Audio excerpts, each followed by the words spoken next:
Hi everyone, welcome back to my next video. Today we're going to meet Reena, who lives in this really nice tag. Is that what it is? It is a Tag tag. trailer? Yep, tag Teardrop, and this one's I got it in 2014, at near the end of the year, and have been traveling with it for part-time, just camping for 3 years, and started full-time the end of December.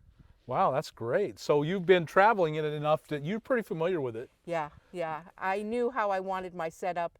When I bought it with the extra bells and whistles inside, knowing that I wanted to do full-time. And let's face it, I like my creature comfort, so I made sure I had a little bit of that available to me in my small space. Good. And so you've just gone full time, Yes, although you've been taking trips in it for quite a while now. yes, yes. And what do you think so far? It's, it's just a freedom that most people don't understand or don't experience until they take that leap of faith and do it. So why were you so sure that you wanted to be a nomad? I mean, you started 3 years ago getting ready.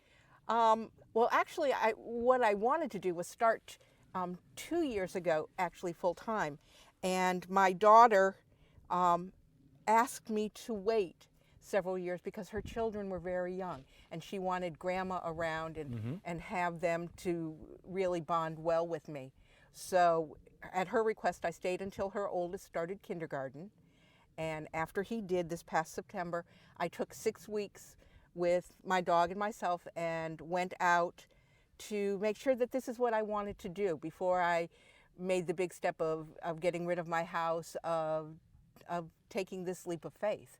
And during that trip, I went from temperatures of 80 degrees down to 20 degrees to snow and ice, and survived it all and came out of it feeling I can do this. And so just after Christmas, I did it. And here you are. And here I am. And it's quite a transition. So did you just retire? I retired 3 years ago.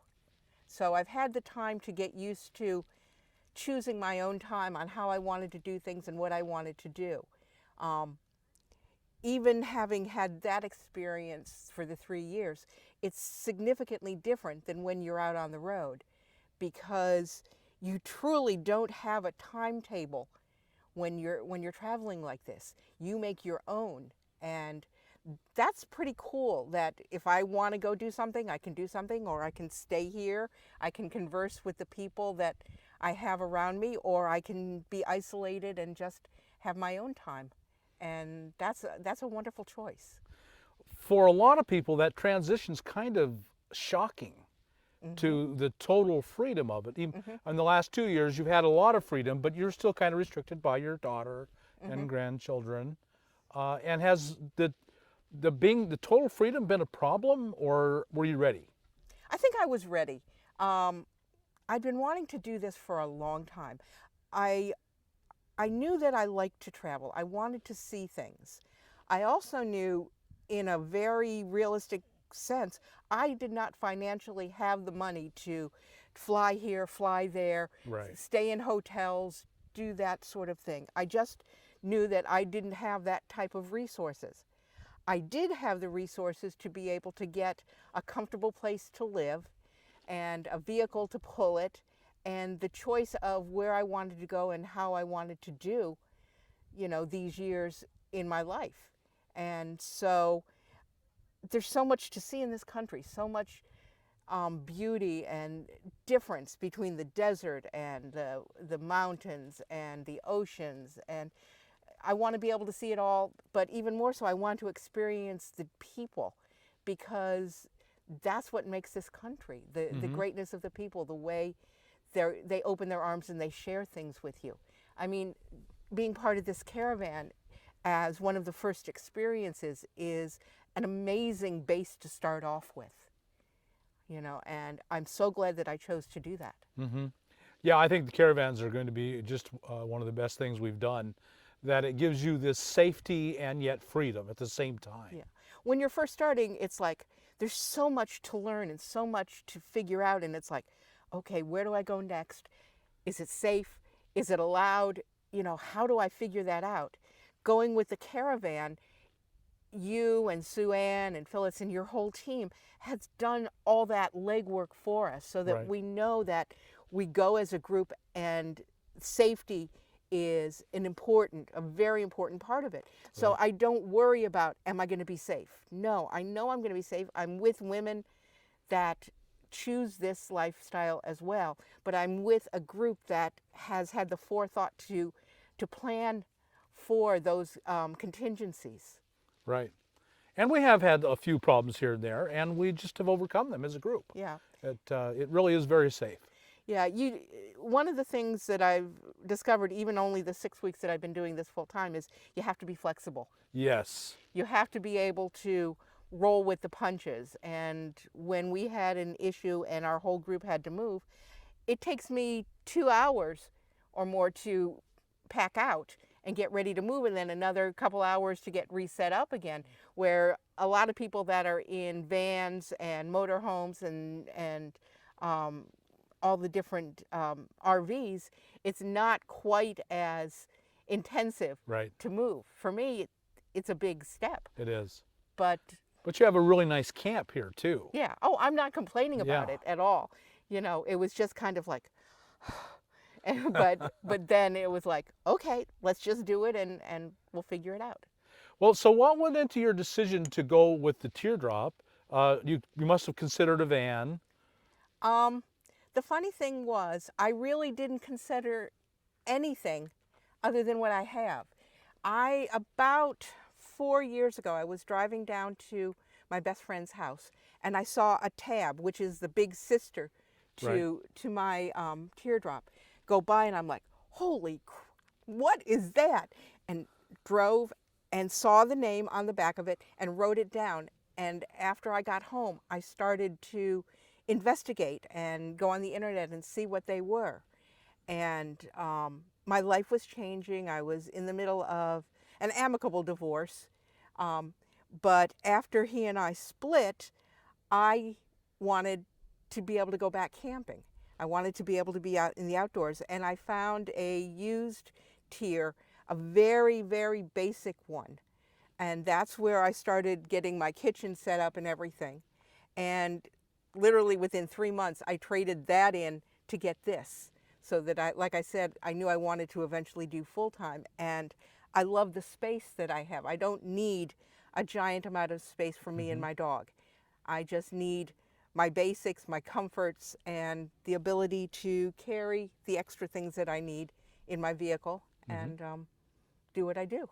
So you've got to be kind of a true minimalist in this small a space. Yeah, you have to know what you need and what you don't need. And I'm still learning that because, you know, when I left home the end of December, the car was packed and I had a suitcase filled with clothes and all sorts of things. Well, already the suitcase is gone. The clothes is in a smaller container.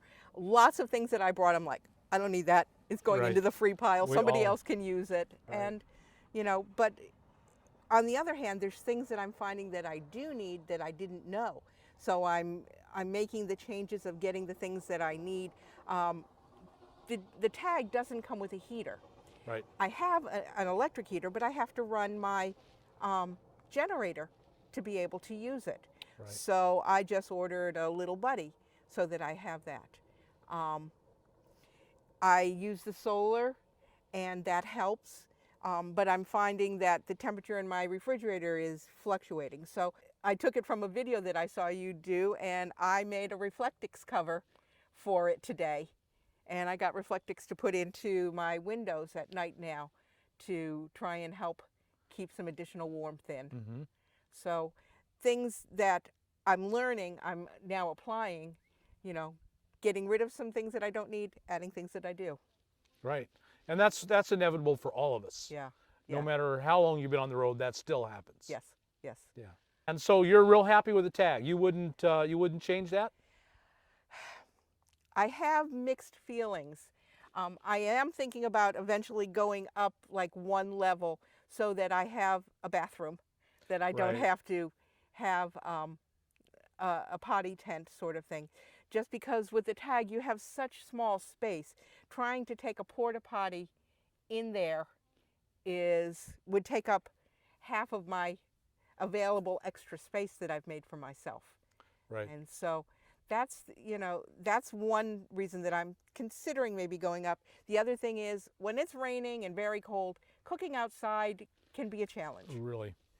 But at this point, I promised myself I was going to do at least 6 full months with the tag still, just to solidify where my thoughts were and what I really needed and what I didn't need.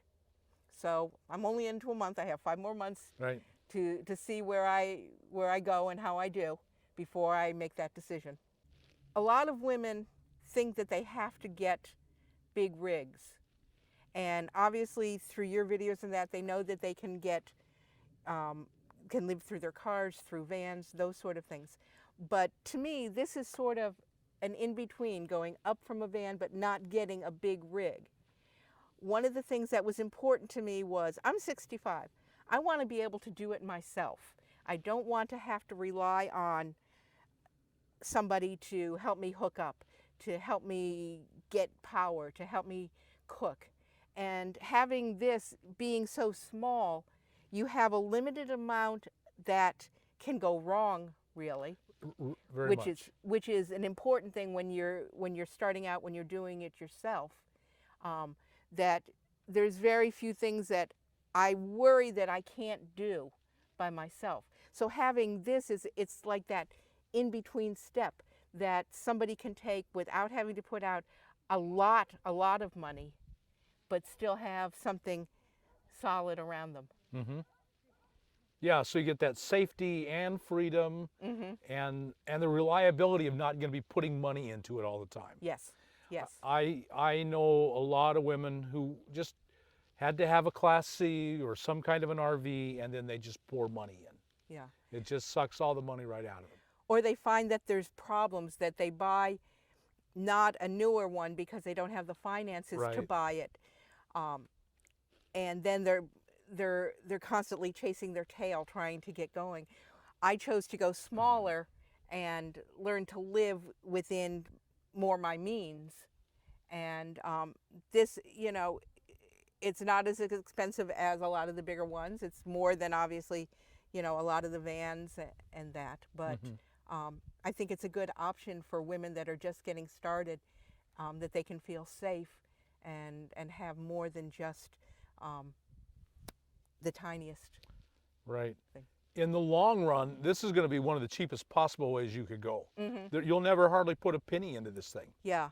The money that I put in is not for repairs, not, I've done a couple things, some modifications in there, but nothing major that cost me more than, I would say I probably haven't spent more than $250 changing anything in the tag. Good. Okay. So folks, I hope you got something good out of this, and I know you did. If you did, like us on YouTube, subscribe to the channel, hit that thumbs up button, and we'll talk to you later. Bye.